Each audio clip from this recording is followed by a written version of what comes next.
Trump's on a whirlwind Mideast tour, right? And he gave this speech, and our friend Arnaud Bertrand, who also often gives good insight into what's happening in the world, he says that I rarely praise Trump, but this is a genuinely incredible speech. So here's the speech. The transformations have been unbelievably remarkable. Before our eyes, a new generation of leaders is transcending the ancient conflicts of tired divisions of the past and forging a future where the Middle East is defined by commerce, not chaos, where it exports technology, not terrorism, and where people of different nations, religions, and creeds are building cities together, not bombing each other out of existence. We don't want that.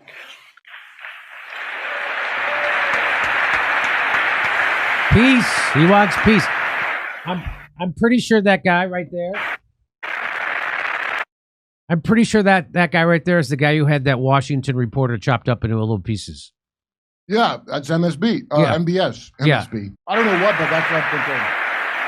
And it's crucial for the wider world to note this great transformation has not come from Western interventionists or flying people in beautiful planes giving you lectures on how to live and how to govern your own affairs. No, the gleaming marvels of Riyadh and Abu Dhabi were not created by the so-called nation builders, neocons, or liberal nonprofits like those who spent trillions and trillions of dollars failing to develop Kabul, Baghdad, so many other cities. Instead, the birth of a modern Middle East has been brought by the people of the region themselves, the people that are right here, the people that have lived here all their lives, developing your own sovereign countries, pursuing your own unique visions and charting your own destinies in your own way. It's really incredible what you've done. In the end, the so-called nation builders wrecked far more nations than they built, and interventionists were intervening in complex societies that they did not even understand themselves. They told you how to do it, but they had no idea how to do it themselves. Peace, prosperity, and progress ultimately came not from a radical rejection of your heritage, but rather from embracing your national traditions and embracing that same heritage that you love so dearly.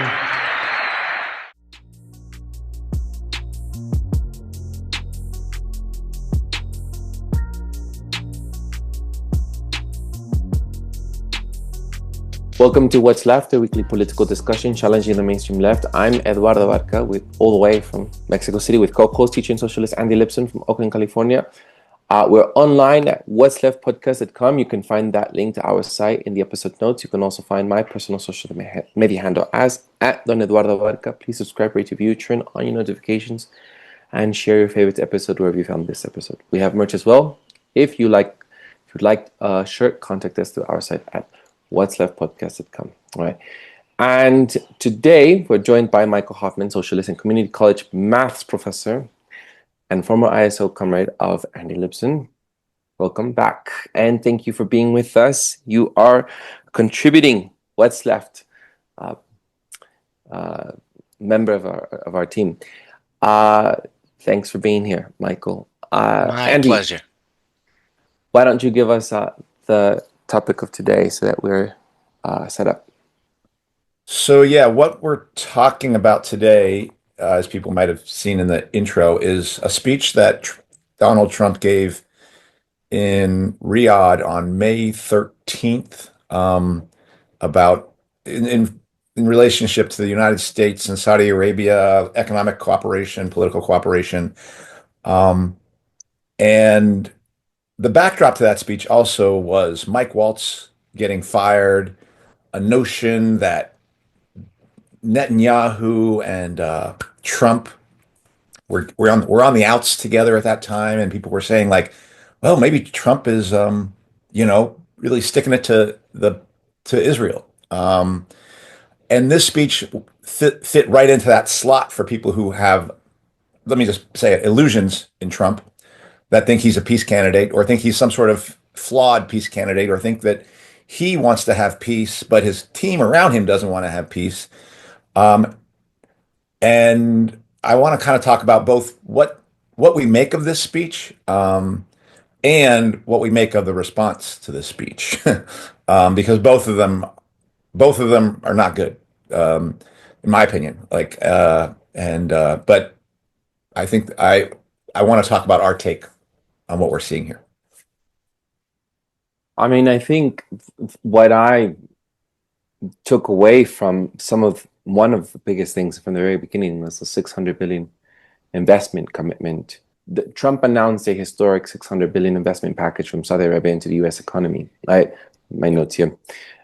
This includes a 142 billion defense deal, the largest in U.S. history, providing Saudi Arabia with advanced military equipment and services from over a dozen U.S. defense firms.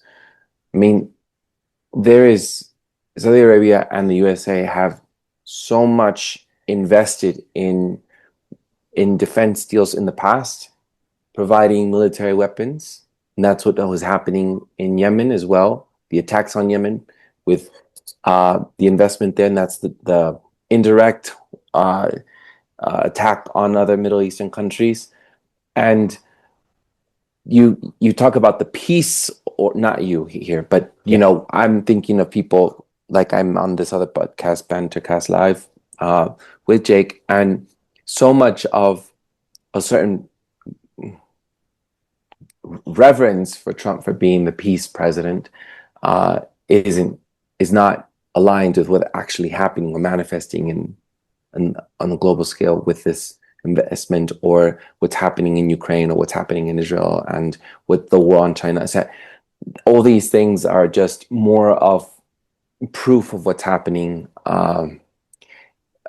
with military force power. And I'm not too sure if there is this economic focus over military intervention. That's what I think that the message is trying to convey, that there should be more investment in partnerships. And anytime you hear peace and prosperity, as I was hearing in the Middle East, I now hear it differently and see there is more the intervention looks like differently than it did in the Bush years or Obama years. But it is a way to now have other partnerships so that you can have those military powers or those regimes take over the Middle East. Well, I'll just say that watching the speech reminded me of, Trump returning to very classical bourgeois ideology, right? So economic growth is the key sign of health and wellness. And also peace comes through strength, right? And security allows for trade and investment, and that's what we want in the world. The thing that is unsaid there is that the U.S. wants primacy within that world capitalist project. So when he talks about buildings and development, it really is like these are the symbols of commerce that capitalists value, because it means that they're making profit. So like just in a broad sense, like nothing Trump said was somehow a departure from classical capitalist ideology. In fact, it was almost a more slightly more blatant exposition of capitalist ideology without the kind of liberal cover. So what I see the speech as is he's selling the U.S. as the better imperial master. And it's really important for people to understand that in 2023, China brokered a renormalization with Iran and Saudi Arabia. And China also then started making inroads with big trade deals with Saudi Arabia. I believe Saudi Arabia even joined like a BRICS Plus meeting, right? So the most important thing on the agenda for the U.S. ruling class right now is to make sure that BRICS doesn't form some solid is to try and break the BRICS countries away from each other, to try and prevent people from making deals with the BRICS countries, because they're most concerned with U.S. primacy. And this is like what they say over and over again in their own policy documents. That's like they're all talking about shifting resources to focus on China. So what does this speech, how does this speech fit into that? I see it as basically saying, we're not going to complain about human rights anymore. We're not going to, because the US had basically said, hey, you can't murder journalists, while we also were sending Saudi Arabia. I mean, we've sold Saudi Arabia arms. Like, Saudi Arabia depends on the United States for its advanced weaponry right now. That may change over time, but this is I see as an initial response to China becoming, and China's first actual steps towards showing that it's an actual peer competitor to the United States. So we're early in a process. We're actually early in the process of China, because that was those deals that China started making, trying to repair relationships, the investments in their Belt and Road, through their Belt and Road initiative, they come with fewer political strings attached than deals with the United States. The main thing that prevents countries from doing more business with China is the United States saying, don't do business with China. So of course, a country like Saudi Arabia can diversify and start. Well, we're going to start, trading more with China, and then let the U.S. be mad. But then we're still going to do business with the U.S. The U.S. also, and in Trump's speech, he was basically saying, like, you guys were being bombed by the Houthis from Iran, and Iran is so bad. But we're the ones who protected you, right? So the U.S. being, really wanting peace and just wanting commerce is backed up by, and we're the strongest ones. And if somebody messes with you, basically, we're offering protection. I mean, that to me is the main point of the speech. Even the announcement of lifting sanctions on Syria is like, global capital is invited in now to rob and pillage the reconstruction of Syria. I mean, that's what the lifting of sanctions means. And maybe at some point we should also talk about, like, what does it mean that the U.S. can lift sanctions? Like, what are sanctions? How do they actually operate? The only reason why the U.S. can do this thing with sanctions is because they have because the US dollar is still the world trade currency. And so basically they're saying, we're not going to let you have any dollars to buy stuff from other countries. I mean, that's essentially what the sanctions are, right? So in this single speech is a display of naked U.S. imperial power jockeying for its position, and actually also showing you its main cards: military power, war production, which is on the decline actually comparatively, but they're still the top arms dealer, and also consumer markets. That's what the U.S. is going to use in different ways at different times to keep other blocks from forming. Yeah. I mean, in that speech, he celebrated the $1 trillion, the upcoming $1 trillion military budget. And you're right, Michael. U.S. is by far spends the most on weapons and things like that.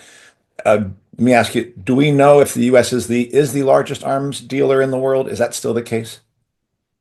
Yeah, but the thing that is actually falling here and in decline is the bang for the buck that the U.S. is getting. I mean, and this is on display in the battle between U.S., NATO, and Russia in their proxy war in Ukraine, where the Western arms production in that region is being outstripped by Russia and North Korea and possibly China and Iran, blah blah blah blah. But that's so that's where the U.S. is trying to once again say, no, we're the preeminent power. And you are also right in saying that it's called a peace speech, but it is a war speech. And it's not even, and yeah, I do think it's the basic capitalist bourgeois stuff, but it's not even a departure from neocon. Like, for all his critique, well, he makes a line of a critique on the neocons, but what does he do?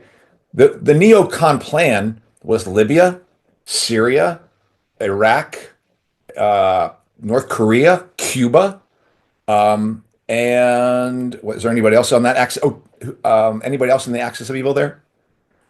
Oh, well, I think that's it. But anyway, so I forgot who the axis of evil was, Andy. I'm sorry. do you know who they are? No, but I heard the road to Damascus. Wait, what was it? The road to? Yeah, they were, because the Sorry. neocons at the time of the going after Afghanistan and then Iraq were basically saying, people some people go to Iraq, but the real men go to Iran to like take things out, and also recognize hitting Syria. But what does Donald Trump promote in that entire speech? Like, he basically says, look, like a mob boss basically says, we're trying to make a deal here with Iran. If they don't get their minds right, if they don't, we want to give them something. We saw your area. We want to make it beautiful for you. If it's not going to be beauty, it's going to get ugly. And believe you me, I know how to make beauty. I know how to make ugly. That's like from the fucking Sopranos, and that's how he's talking like. And for anybody to think that that's a peaceful person, like, it's gross. And it's just neocon writ large. I mean, he is basically taking the last neocon project and saying, I'm your guy. Because the reason, as you pointed out, the reason that they're lifting the sanctions on Syria, and he even acknowledged in the speech how ugly and just damaging and destructive, but said we needed to do it. Well, why did they need to do it? Because Syria was a proxy of Russia and China and Iran. So we destroyed their proxy. We made it our proxy. So we're going to dress up our characters in suits and say they're the guy. And then we're going to celebrate the fact that we're lifting sanctions because we've imposed our power in that region. How is that not nation building? How is that not neoconservative playbook? Yeah. Now I get it that MBS, Mohammed bin Salman, should clap and give that little, I'm so warmly, this warms my heart to see this. Of course it makes sense. It's, to me, kind of ludicrous that Jeffrey Sachs or Jimmy Dore or Arnaud Bertrand or anyone should be fooled by this even for a second. And even to even allow even allow Trump to say, this is not the region of terrorism any longer. It's like, dude, you are the original terrorists. You blew up your own fucking World Trade Center to then go ahead and fuck them over. Like, that's how, like, and they know that. They know what they're saying when they try to put all that in the past. Basically, Trump's out there to basically make because if you go back to 2018 and you go to the National Defense Strategy, they recognize the war on terror is going to have to shift to a war towards the global powers, Russia and China. Well, this is very much Trump both projecting out to the world, but to our own people, that the war on terror is over. Our people here, look, all these wonderful sheiks and monarchs here have given up on terror. Thank you very much, your beautiful country. And as if it was ever about them, as if the author of any of this violence ever really came from this region. It was always coming from outside, from the British, from the French, from the US, from the Soviet Union, yes, and possibly even China. I know less of, but I know China has made a deal in Iran, not just like what you just talked about, Michael, yeah, with regards to an actual peace deal. Although China's reason for doing that peace deal to put between Iran and Saudi Arabia is to undermine U.S. imperial interests in that region. China's not trying to make peace. They are undermining U.S. power in that region by taking their own proxy, Iran, and trying to break one of U.S. proxies, Saudi Arabia, and weld them together. And you can see how U.S. is in there and saying, no, we'll join you in fighting Iran, even though these other guys who aren't committed to this region, China, have tried to make a deal here. So I don't think China's trying to make peace. The United States is trying to make peace. All of them are trying to find their proxies. It's just, there is nothing in this other than blank. It's just grotesque myth making. While the Trump is applauded by people who talk about peace for talking like a mafia don in front of the Saudi Arabian monarchs, and then celebrating like you're Yeah. saying, Michael, celebrating like, oh no, you have your own traditions of autocracy and authoritarianism. And I think, Michael, we were talking about this. I can't prove this part. I personally feel like the U.S. ruling class is basically saying, we're going to stop making big issues about monarchy and all that kind of stuff because at this point, what we call democracy that you say you're living under, which isn't a democracy, we called it a dictatorship 4 years ago. It's always been a dictatorship. It's a bourgeois dictatorship. We're no longer even going to pretend that our democracy is going to look that much different than a monarchy because we're going to be putting people in prison without any due process. We're going to be censoring like crazy, and we're just going to blow the fuck out of anybody who gets in our way. So that's to me what this speech was about. I mean, there's so many other things, but those are some of the things that come to mind first round. The thing that I was looking into when I was mentioning the $600 billion investment is Saudi Arabia's vision for 2030, which is a strategic framework launched. I'm here reading that launched in April 2016 by Crown Prince Mohammed bin Salman. And part of that vision is to create smart cities. And one of them is the NEOM, NEOM smart city. That it's an ambitious $500 billion mega project launched by Saudi Arabia in 2017. And it's going to be fully high tech and align with all the agenda of AI. And there's going to be the ambitious smart city is going to have a partnership with AI tech firms in the USA. And so I think I was just wanting to go ahead. Is that city that's like one big block of thing that they're trying to build? Is that thing?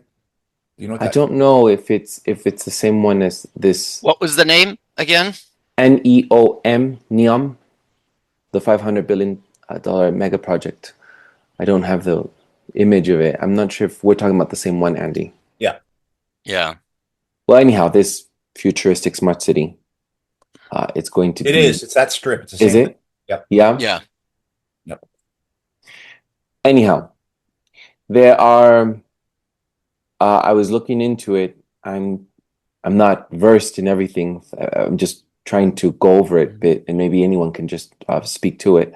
But I'm just looking into how much investment there is in the partnership that is being fostered through Trump, whether it be through military defense being sold that way, and investment for more AI tech and building AI centers in the name of global health, security, and medical technologies, and just research and all that. But it's all, of course, as we've learned from Alison McDowell, a way to really have a digital infrastructure that allows us to have more surveillance onto the world. So Saudi Arabia's plans to invest heavily in U.S. technology sectors are embedded in this speech as well. Well, not outright said that way, but where is this investment and what's this investment for? So I thought I'd just highlight that. No, and I think it is, and I'll come back to you, Michael, but I think that's true because some of the names he was mentioning, some of the companies he was mentioning are Oh, right. tech folks. So absolutely, that is the subtext also about the development that's going to continue with smart cities, fourth industrial revolution. You're absolutely right. Now I'm thinking about I'm actually looking into the 2030 thing. The vision. The 2030 vision. Yeah. I mean, it's extensive. Right. I mean, I think that it is interesting to think of Saudi Arabia as like a model for what the U.S. ruling class right now is headed towards, or what people would say Trump Trump is after. He wants to be the next crown prince or whatever. They are much more like a planned economy in the sense that they're not just they're not, they don't have like a bunch of different states that have their own economic policies, and things are a little less things are more chaotic in the US only because they're, well, that's a big thing to take up, but essentially like the US sees that its method. Okay, here. That's it. The US method of development has been to have one strong vein of essentially military spending that is socialized, but pretty much every single other aspect of the US economy, and increasingly the arms, the defense side, to be privatized so that capitalists can make massive amounts of profit from it. And that system, after the world wars, the recent, the world wars of the 20th century, that worked really well because the whole world was destroyed, right? So the US primacy existed in a context where there was just nobody even close to the level of military production that the US could do. And that's the thing that's starting to change. It's the production capacity that's starting to change. It's not the overall cost of, it's not the overall value of the arms being produced. That's not being threatened just yet. The US still has the most military reach, and it's still far beyond, in terms of its military reach and its military developments, far beyond other countries. But the profit-driven system honestly means that capitalists can suck even more profit out of that project and into their own pockets to be reinvested wherever else the capitalists want to make money, which is why in the US, all the smartest people just go into finance because that's where you can make the most money, right? So you have, in a certain sense, an underdevelopment of actual production capacity in the US. They're even, they're kind of coming after science in a certain way. And systems like Saudi Arabia are more stable in their ability to develop because they're top-down centralized systems. Now, Saudi Arabia is essentially a capitalist monarchy where essentially it's, the monarchs are capitalists, and if you're in with that family, you can get in on the profit making, but there's none of this there's none of this sort of like naked robbery like we have, and naked waste that we have, in terms of like, if they want to produce stuff, they say, hey, let's put these resources there to produce it. They're also using that Vision 2030 to attract international capital. We're building this model city, right? And that's why, but this is why the US is becoming desperate, is because that production model of completely privatized, give public money to these private firms, is actually failing to keep pace with competition. So when I look at this Vision 2030, this is like, an emerging group of capitalists who have much more centralized control of their own production and their own investment process.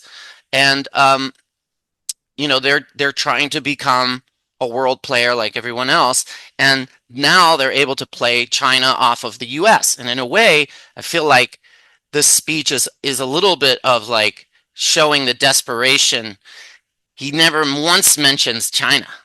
He never once says the word Israel, right? Correct, so yeah. he doesn't say it directly to them. He focuses all his effort on Iran, but it's kind of like, please be friends with us. We're still really strong, and that's desperation, and essentially it's due to this U.S. system not working, though the U.S. system has made the most rich, has made people the most rich, and continues to suck the most wealth out of the world, but it's not able to produce consistently the kind of infrastructure that other places are.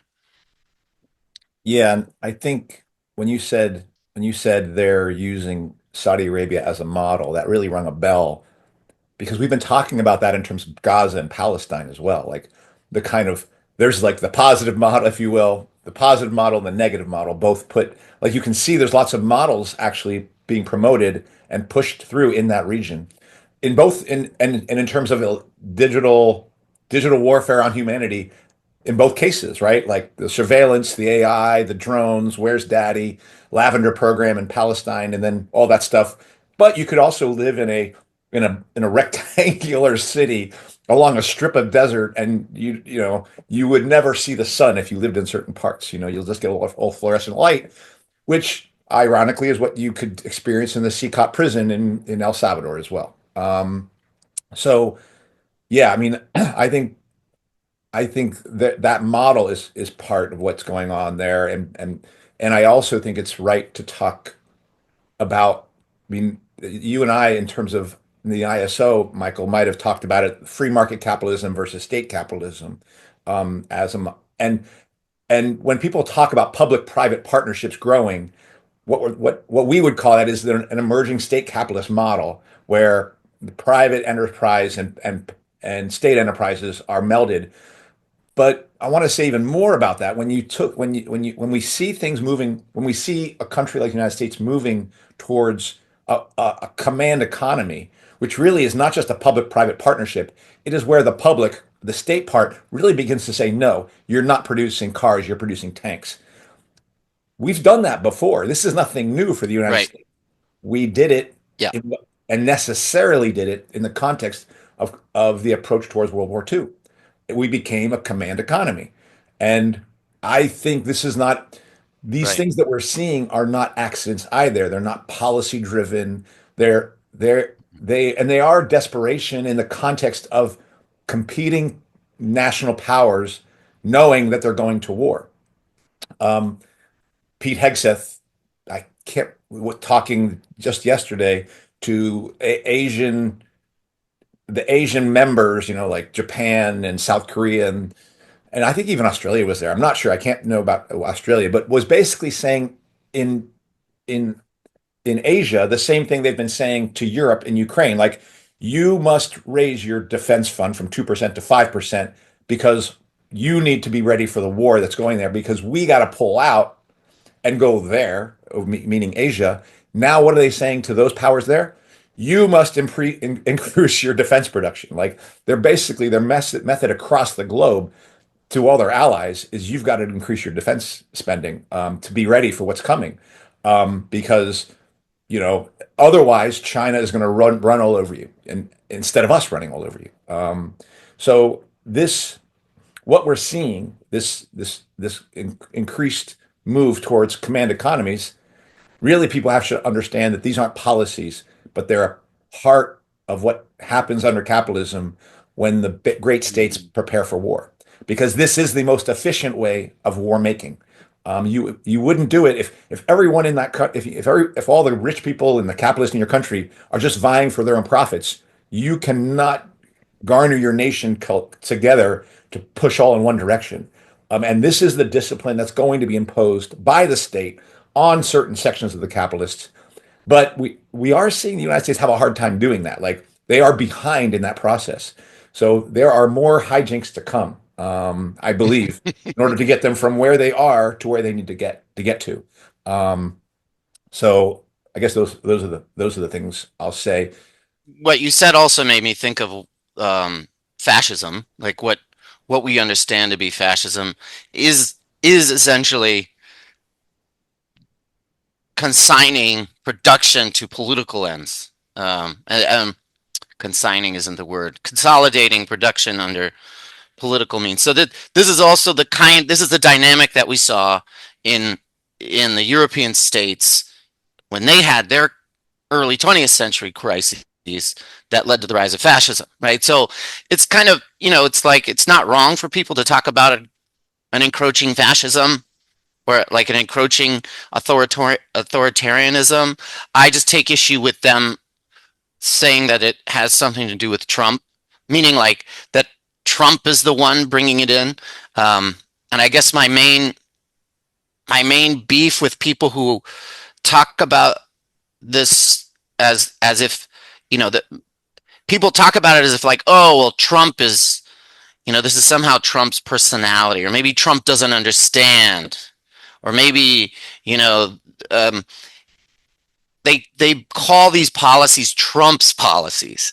And that's the thing that I just think is such ignorance, in the sense that he is just the latest version of the spokesperson for a group of people who think things through ahead of time. Like, if you think they're not looking at the whole world with their, with all their, like, the game of Risk, and thinking about how these pieces move together, then you are, then you have bought into the bourgeois, the liberal illusion that we live somehow in a democracy and we get to like choose between these people. It's like, it does not work that way. This is not Trump's anything.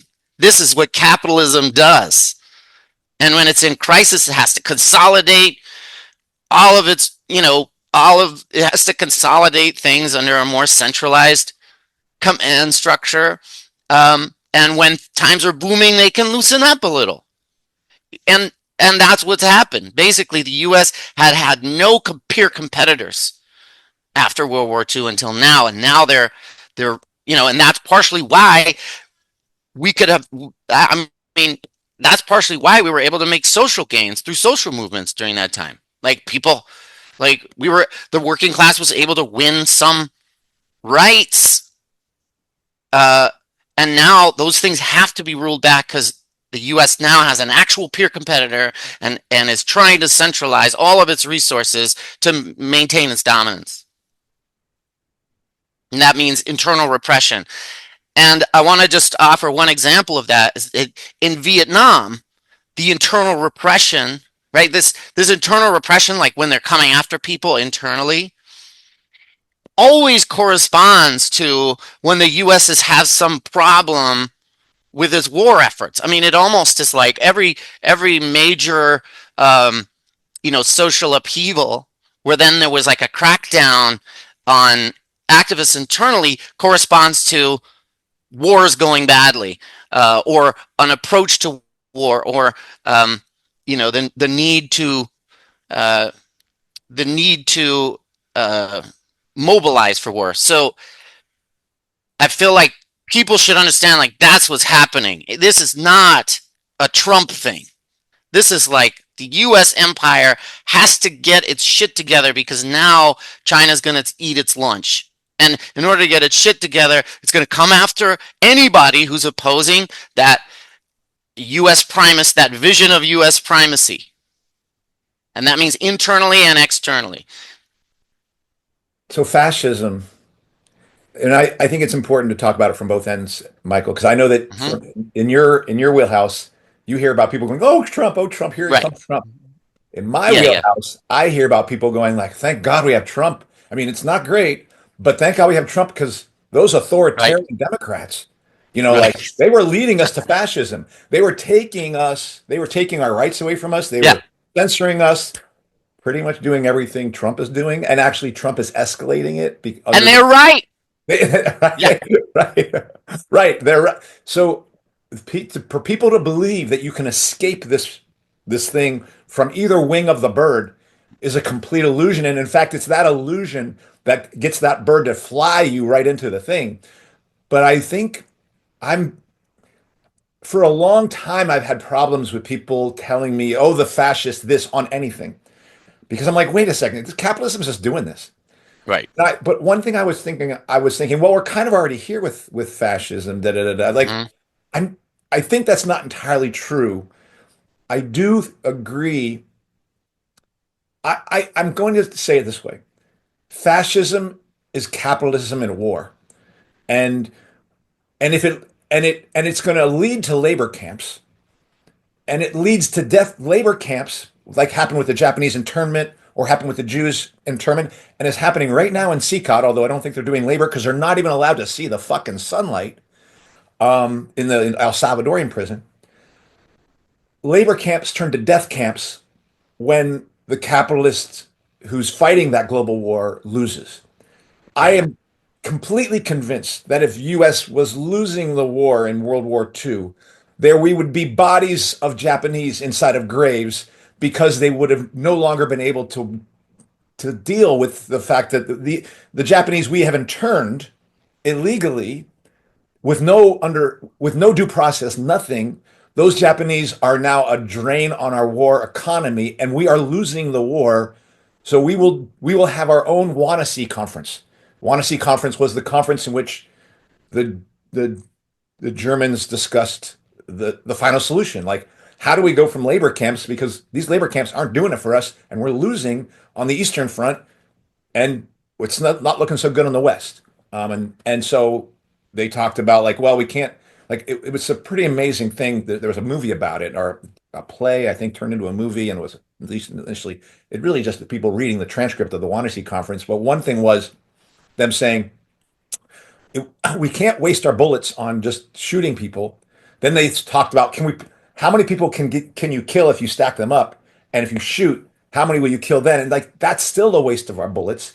And people think it's just racism or anti-Jew. Yes, that helps. But really, it's just like, look, we have to win a war here. It wasn't even about the Jews. It was about winning a war, and everything had to be about not losing.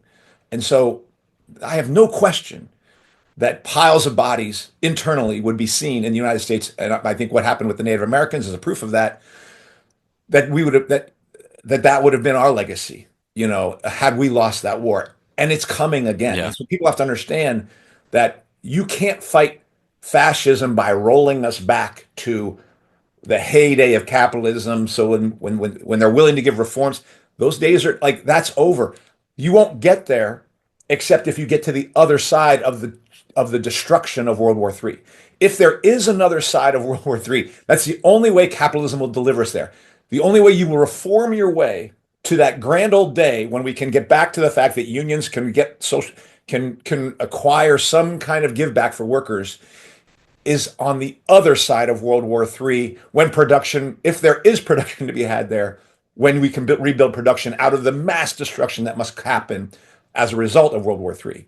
So, and basically those are reforms won under an irradiated United States, I would largely guess, if there's people alive.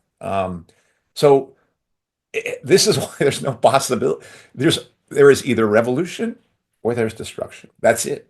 You can't, and it's not about winding the clock back. This thing is moving forward, but we can't get there through this system. And they've gotten away with an immense amount of mischief by getting to talk about this. Oh, I can't stand Trump. I'm going to go to these other, my lesser evil is over here with Obama and Clinton. Oh, Obama and Clinton and Biden are awful. My lesser evil is over here with Trump.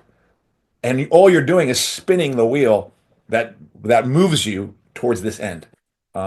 So I just wanted to say that. And when you brought up fascism, and I think you were doing the right. I mean, I agree with you on the notion of fascism. It really made me think. It made me think about my own difficulties with that term and how it's been used to manipulate people into saying, well, I'll make a temporary alliance to fight fascism so we can keep a kind of nicer capitalism. I think that whole thing is an illusion. Well, that's a point of agreement.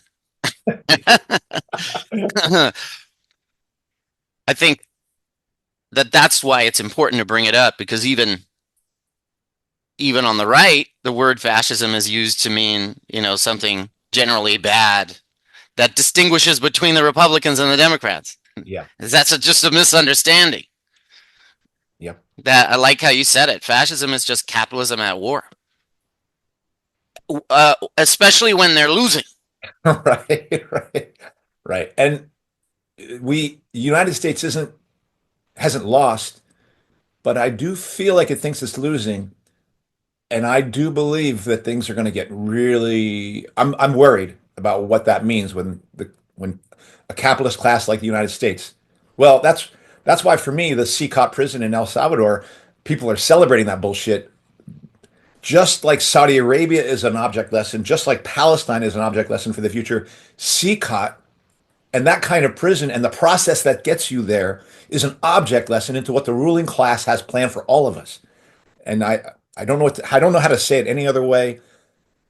And as I listen to people like Jeffrey Jeff, no Jeffrey Sachs and Jimmy Dore and Arnaud Bertrand and others. Would you say a little bit more about what they say?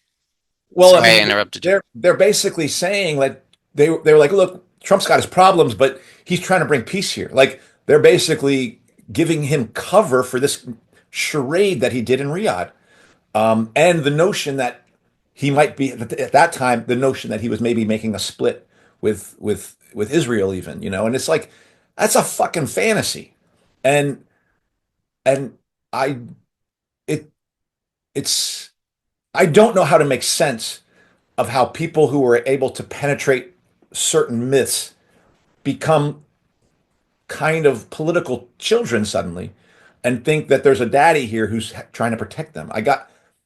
I mean, I don't know where to begin. Like, if you actually listen to that whole Jimmy Dore thing, and they talk about, well, last week, before Trump wanted peace, then he started bombing the Houthis, and he must have changed his mind. But now it looks like he's back to his wanting peace again. It's like, it's not Trump that's changing. It's you doing the gymnastics in your head to make sense out of fucking Santa Claus. And Santa Claus doesn't exist. So best thing to do is to understand that the presents that arrived at your door in your thing came from mommy and daddy, not from somebody in a red suit. But it really is weird, like that people can have maintain that level of illusion when in the face of like immediate contradiction. But I think that's because maybe I'll say this. The same thing that I fear, which is global destruction as a result of capitalism, probably Jeffrey Sachs and Jimmy Dore fear, but they don't believe that we can do anything about it. So they're just hoping, like literally hoping that somebody can deliver them from that in some version. That's a danger. That hope is a danger, actually. It's not good. It is a danger because it lets the people who are delivering us to that do all their mischief. And in fact, we praise them in doing some of these things. And we can't, like, we have to actually understand that state will not do a single thing for us. Everything it does is at our expense, at the benefit of the capitalists. Even if we can't quite figure out where it's happening at our expense, we just have to understand that's the way it is and know that nothing they do, nothing they say is ever for us. And it's always for somebody who's against us. And even when we make it very costly for them not to give us what we want, when they give us what they want, they're very, very concerned about being able to control that and possibly repeal it later. Yep. Eduardo, what do you think about the Trump illusions? Where do they come from? He has to talk to it every week. And also, maybe you could talk about like your process of going from, and I've talked about this. I mean, I went through that process too of thinking about things as they're presented, like, oh, there's these politicians and we choose between them, and that's somehow like how we make change. But to thinking about things as like systemically. I mean, first, to answer your first question, I think that Andy's right. There are certain spheres, certain circles that hold Trump very high, and then you see the other side doing the same thing with a Democrat president.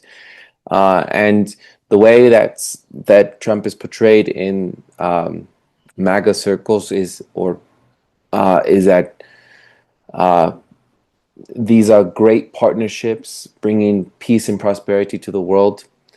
And I just don't know how they don't see that these are all chess pieces that are trying to undercut adversarial influence.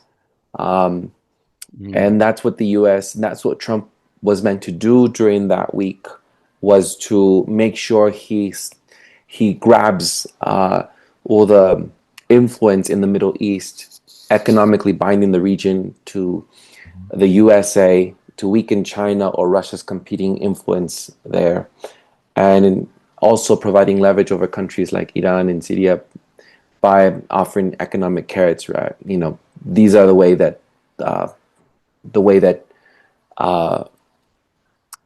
you gather more people to your side, so you can have the strongest power in the world. I think that's the point of this.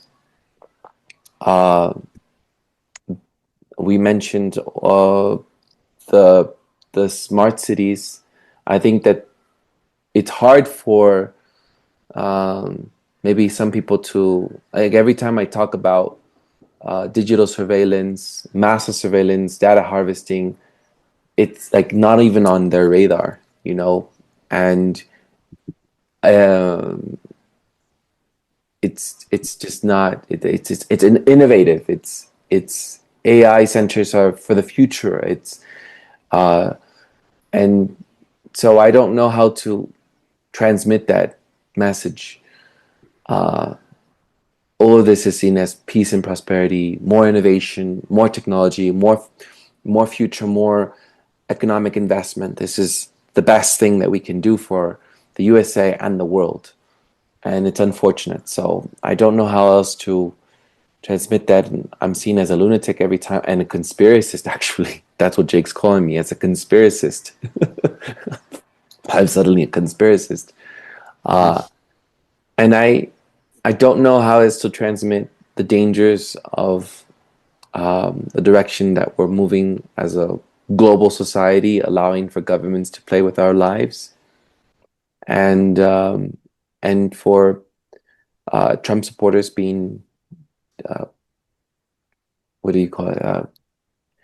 To be brainwashed into thinking that this is all the benefit of the USA and the working class, So it gives me rage. It gives me a lot of anger. Don't know how else to help that. It's like nothing I say moves. The only thing is, I think in my conversations with Jake, it's everything is trying to fit the framework of how, this is good for this reason. This is good for this reason. The economy, and nothing I'm not able to reach, but that's all right. That's what we have to keep doing. And I said in an episode prior, on What's Left, that I think the only way to tackle that is having dialogue with that circle, that space, that group of people who do trust and support Trump. And that's my work now, as of right now. We'll see what happens. Can I just show one thing to promote your Eduardo's vision of the conspiracy? This something Brandy sent me. Bought from Biometric Update. Infant ID system can effectively address child swaps, trafficking, integrated biometrics. Opening paragraph. Integrated Biometrics is a regular exhibitor of ID Africa, AGM, but this year the U.S. biometrics firm showcased its first commercially available fingerprint capture device capable of recording newborns' fingerprint from the moment they are born. Let's see, did an interview during, well, I don't even know. The system allows countries and hospitals to link a child to their mother using their fingerprints. We can now guarantee that when a baby leaves the hospital the next day, they're going home with the correct parent. This is what they say it is. So that's their justification. This is what over and over and over again. Oh, facial recognition here. Oh, data collection there. Infant ID. I don't know Vaccine passport. Say it again. Vaccine passport. Vaccine passport. I mean, we just need to keep people safe. Right. So it's a conspiracy. I mean, I guess Eduardo's a conspiracist to think that this is happening. So, but I think that I want to say, first of all, that the underlying disagreement that I think we have with people like your friend Jake, Eduardo, is that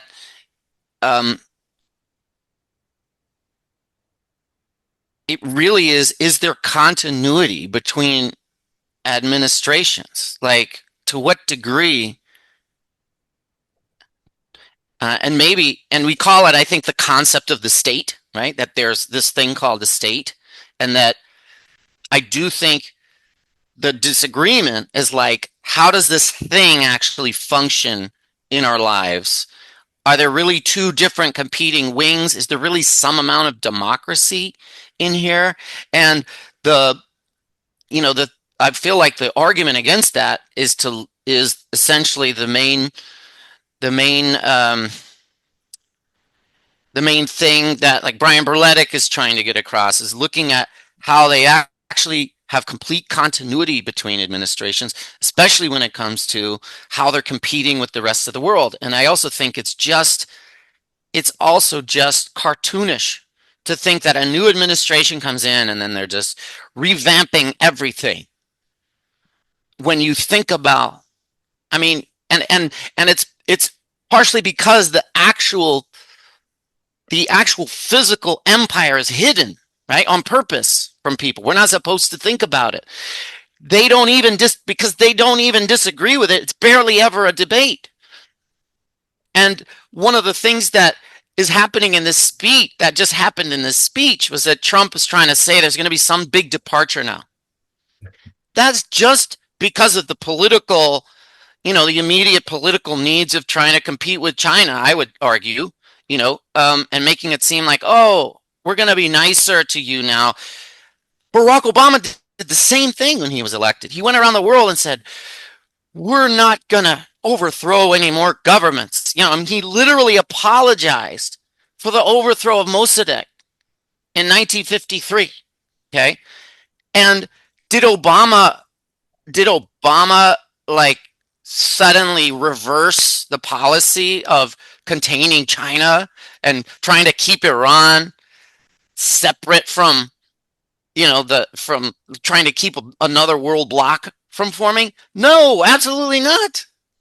Right? So, like, believing what they say, actually representing some real decision making by the person talking, is just absurd to me now. But it's also because I see that there are things that are going to happen anyway, no matter what these people say. Yeah. And it's looking carefully at what they actually do and seeing, like, looking into the past and seeing, like, oh, you know what? They said this great stuff before, and then what happened, right? The better explanation is that there are very serious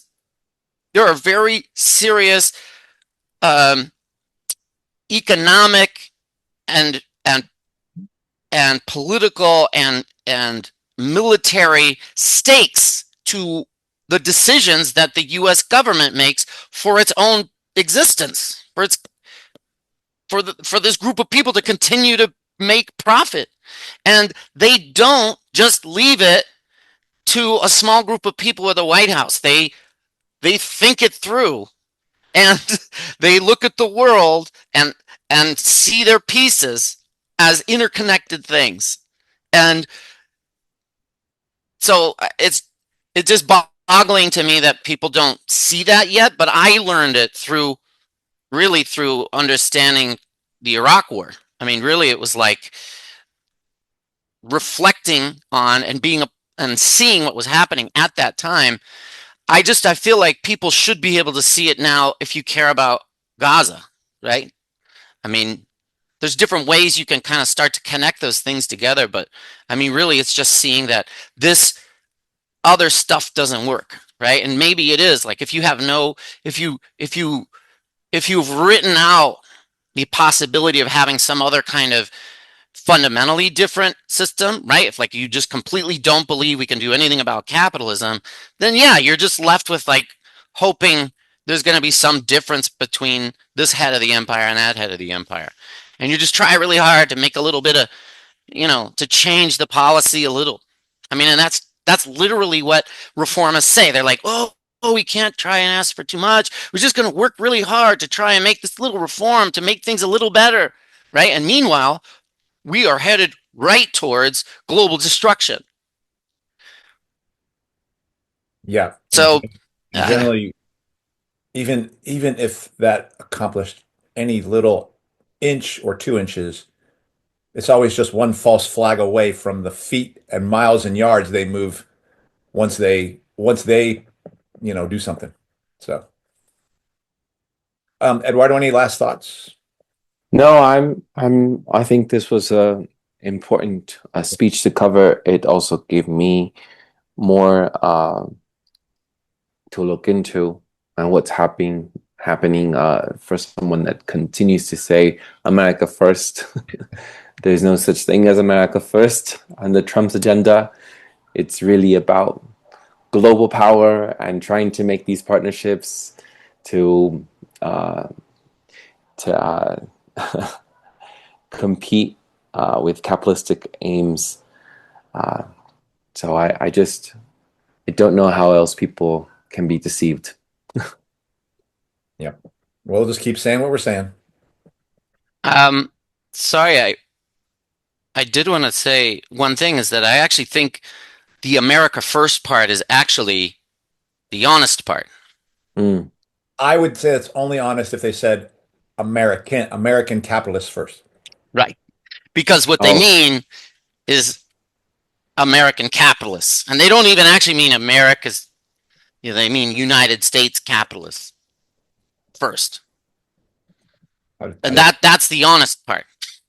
I did want to say one thing too about the dialogue part you had.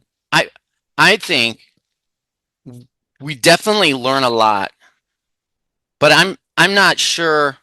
But I do sometimes think we have to weigh what are we getting out of that dialogue, because I think that there are people who can be won over, and if you're and maybe that dialogue publicly is how you're going to connect with those people. But I think that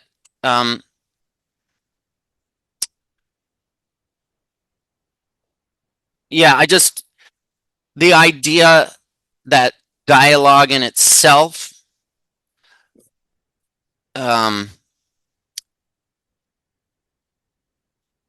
is like a means to an end, right? And I don't think that's what you're saying, but dialogue is important because basically you have to make an argument with someone over a long period of time, and events can convince them that you were right or wrong, right? And that's not going to happen overnight, right? But I just think if we go now to if we think about it in terms of, are we organizing people? Are we trying to knit together? You can also think of it in terms of who am I connecting to through this dialogue? And is this dialogue going to win this person over eventually? Because there is a clear disagreement. I mean, we were just talking about we feel like we would be more effective if people understood that this was a structural problem, not just a policy problem or a politician problem, but this is like a long-term structural problem. And if we can identify the actual problem, we'll be better off. I mean, that's what I mean by winning people over. Just we think we're right somehow, we're our model and we're arguing for it and we're willing to be argued with, right? Which is why it's important to learn, to learn from folks. But I don't know. Does that make sense? What are we gonna? At some point, we have to decide. Is this? I'm not sure. That's coming out the way I intend it. But I think I understand what you're saying. I have a response to that, but yeah, because I think I might disagree. I'll tell you why. Sure. But I want to see if Eduardo, you have a response, or should I? Can you respond first, and then I've been thinking about this for a bit. So here's what comes to mind when I think about what you're saying, Michael. I think back at the COVID period, and what happened with when people had to have experience 180-degree splits in terms of what is taking place. No, the state is trying to keep us safe, and in fact, is not doing enough to keep us safe. Versus those of us who thought, no, the state is coming to attack us and is using safety as a means of attacking us. So there were people that I split from by virtue of that, or split from me and I split from. And they were friends or comrades who I stopped talking to as a result of that. But then there were people who didn't agree with me. I would actually say Brian was one, Darylyn was one, but we didn't split, but we stayed in conversation. Yeah. And now the reason for that was the relationship was deep enough to allow that to happen, because obviously the normal momentum of things was like, stop talking.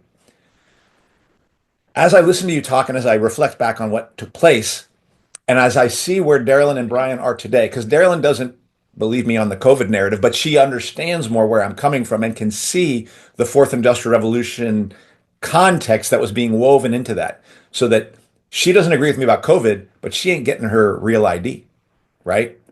Whereas her right. friend, who I had been in conversation with, and we stopped talking because he thought I was killing grandparents.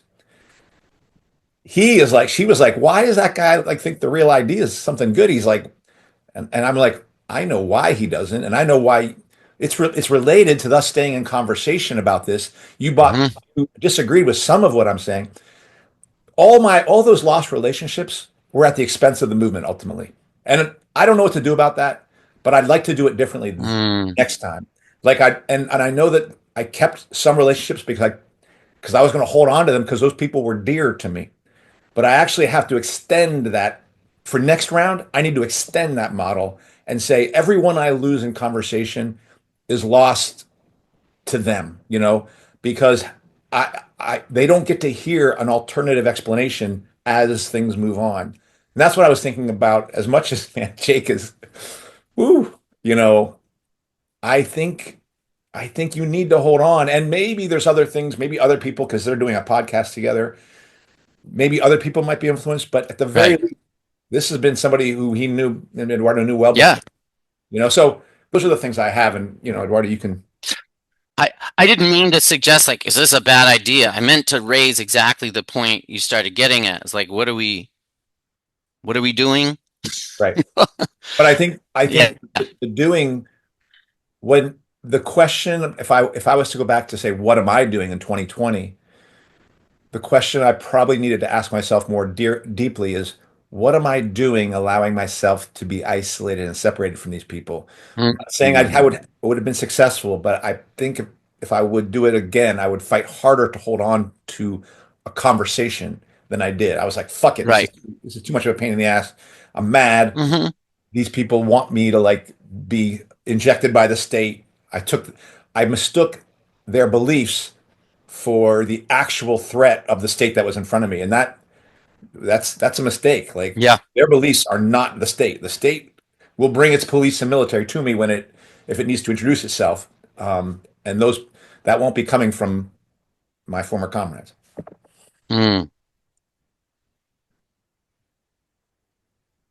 I don't think anyone admits to have. It's really hard for a lot of people to be honest, and I think conversations with Jacob are shifting, and there are maybe ways that I think we can try to challenge the discourse so that people can think about things, and it may not hit them once, but it'll hit them in the future once you start seeing how things are played out. And at this point, one can only be patient. And so if I continue having that dialogue, because I don't see any real working class movement that I can be a part of where my energy could be poured into, then I just think that this is my job as of right now, which is to have that dialogue so that hopefully we do inspire or invoke or evoke, not invoke, evoke maybe, for people to wake up.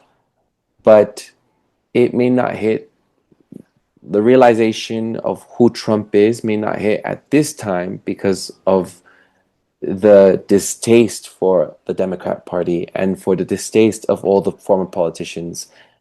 But it'll hit maybe after 4 years, after Trump has died, after when you look back at all the consequences, and you see how military intervention, investments, AI, surveillance, how all these things were magnified, and the golden age that Trump talks about really was a golden age, because I think truly is a golden age, the golden age of us leading us into having our lives be tracked, and will be maybe years from now, unfortunately, finally be, oh, right, I was on the wrong side of history and I didn't learn from it then.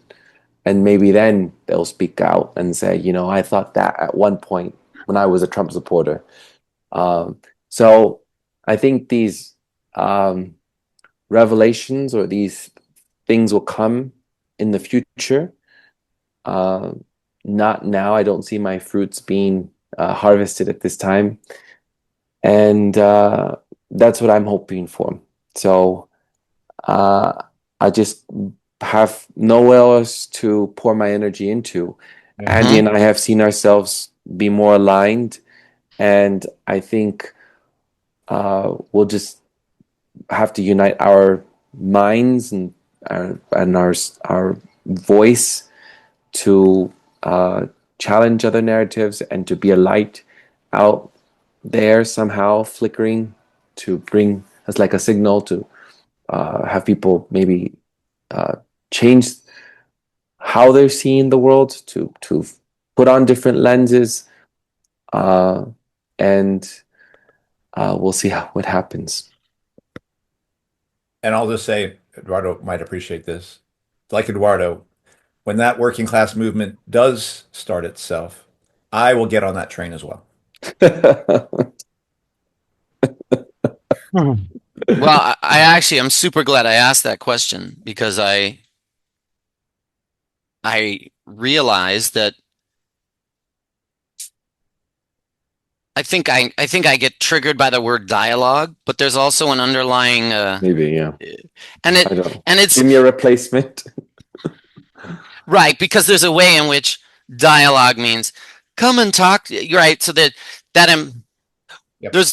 when it's in the context of the state saying let's dialogue, or like Israel saying let's dialogue with Palestine, there's a huge power imbalance there. But when you're talking about dialogue between two people who like actually don't have power, like that actually is meaningful. And I realize also that part of the political mistraining that I went through was to focus on the people who might be won over more quickly. Right. Which is why I think we found ourselves at the edge of the demonstrations, at the edge of the organizations, recruiting the most kind of the people who were not as solid in their beliefs, right? The people who didn't know what they thought, and so this idea of maintaining a dialogue with fellow working class people over a long period of time, like that is building a much stronger kind of organization. And even if Jake doesn't, eventually see that actually the state is one oppressive thing, and that maybe we should think about a different kind of state, or even if that never happens, right? It's the fact that you didn't isolate yourself, like that actually means a lot. And I went through, and I haven't talked about my campus experience with you folks yet, but now we're on a totally different topic. I'm sorry, but I mean, it's related to the Trump speech, but what you said, Andy, about isolating yourself and not allowing yourself to be isolated, that's a hard thing, because because you're basically leaning into a discomfort over and over again, when it's much easier to just be like, forget about it. But also when you said isolate yourself, like that is also a political act, right? You're like cutting off your perspective. Like you're letting your voice to no longer be heard someplace. Yeah. And I've done that a lot. Yeah. And who benefits from that? Right. So. Yeah. And I learned a lot being in that space. Where, you know, you learn how much maybe I look at myself in the past and how much you are indoctrinated into trusting into a system and a leader that you think will bring you peace and prosperity. And then I pop bubbles when I mentioned, you know, for example, yesterday we had a recording live, and he talks about some immigration research study, and then I'm looking into it, and it's like backed by these eugenicists, and I'm saying, Jacob, these eugenicists who funded these studies wouldn't want you and your son and your child to be born. I mean, because and he's like, he didn't even know they were backed by these or funded by these eugenicists. Like clearly they are spitting information about how certain races are better than others. And then he's like, you know, so, or you know, this whole thing about Kamala Harris being for open borders, and then telling him about her speech out in Guatemala, telling, don't come to the USA. And he didn't know about that. You know, how is she open borders? So it's just, you know, the echo chamber that he lives in.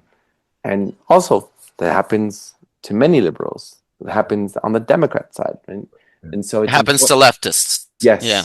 Too. And so revolutionaries. Yeah. And what? And revolutionaries, you know, like right. Oh shit.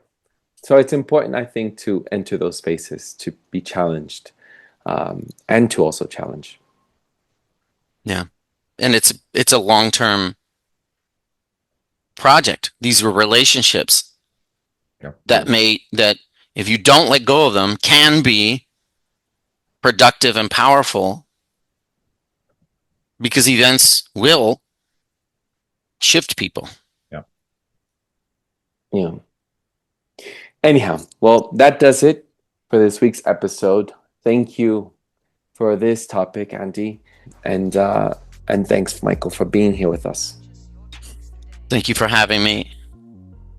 All right, well, that does it for this week's episode. What's Left is a weekly political podcast / channel challenging the mainstream left. We post information about our topics and our guests on the episode notes wherever you found this episode on what'sleftpodcast.com. You can find past episodes to this podcast / channel there and connect with us. I remind folks, if you fancy anything you've heard here, please subscribe, rate, review, turn on your notifications to any of our platforms on a Spotify, iTunes podcast, BitChute, Odyssey, YouTube, Rumble, or Telegram. You can find our blog and any of those links in the episode notes wherever you found this episode. If you'd like to give us feedback about something you've heard or suggest something for us to cover, contact us through our blog. I'm Eduardo with co-hosts Andy and Michael, and you can find my social media handle as @Don Eduardo Barca, and check us out next time. Thank you for listening. Ciao.